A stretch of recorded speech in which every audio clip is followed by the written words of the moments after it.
بوجارا ایکل سراست عراق و هرما کردستان لنخوشخانه فاروق یا تایبت لباجار سلیمانیه نشتگریه که آمازن بوزاروه که دجیه 2 سالیه داد هیتا کرن که اوزارو قربانیه پقینا طرمبیله که بومباکری بو لیکرگو که نوجداران انجامدان و نشتگریه به سرکفتی راگهاند.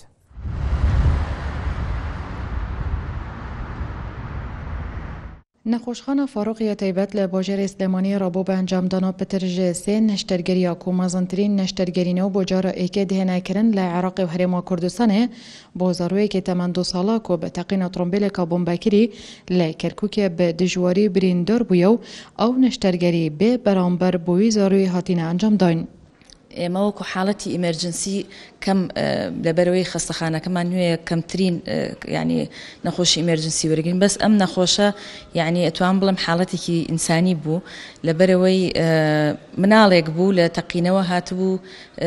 باوکی لەدەستا بوو لە تەقینەوەکە دوو برای لەدەستا بوو لە تەقینەوەکە خۆی و دایکی مابوون وەزعێکی زۆر خراپی هەبوو کە هاو بۆ ئێرە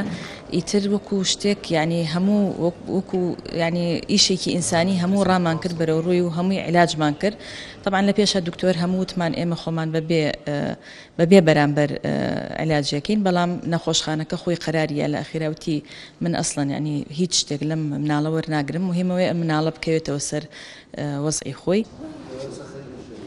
پشتی کو مالباتا حسنیج ترسا هرشن داعش گندی بروج لی آوریا کرکوک بوینه داخوش مرنی رزگار کن لی طرمبیل که بومباکری لی کرکوک مالباتا حسنی کرا أهمانج. هجم علينا داعش وحرقت بيوتنا وجينا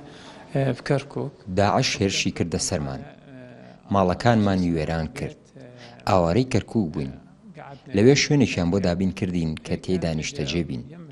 بەڵام ئۆتۆمبیلێکی بۆمبڕێژکرا و پیاماندا تەقیەوە و شەهیدی زۆرماننا لە نێوانیانە باوکم و 3 برام و 4 برازام هەروەها مامەکانم و کچی مامەکەم و هەروەها کوڕی مام و کوڕی خاڵەکەم و پورم خەڵکی کە ڕوو یارمەتیان داین بەتایبەت خەڵکی 90 أعطيناهم شهداء وجئنا ساعدونا جماعة أهل كركوك 90. نها حسن لنخوشخانه فاروق یا تایبت لبنچاف دریا هیر دایا و بریار چند نشترگری اندنین مزن به برانبر و بریار فاروق ملا مصطفى بو بهتا انجام داینو نها روشا حسن برف باشبون چیتنو روشا ساخلمی حسنی باشا لحسن پشتی هر نشترگریه که داخوازا بابی خود کرد لیهیا نها نزانیتن بابی وی کوژ براوچ لی حسنی کربو آمیز و حسنیت باراست چونکه بچکترین اندامی خیزانا خوبویه نها دجیان ده نمایه و حسنی هلایه. لمیا رسول وار تیوی سلیمانیه.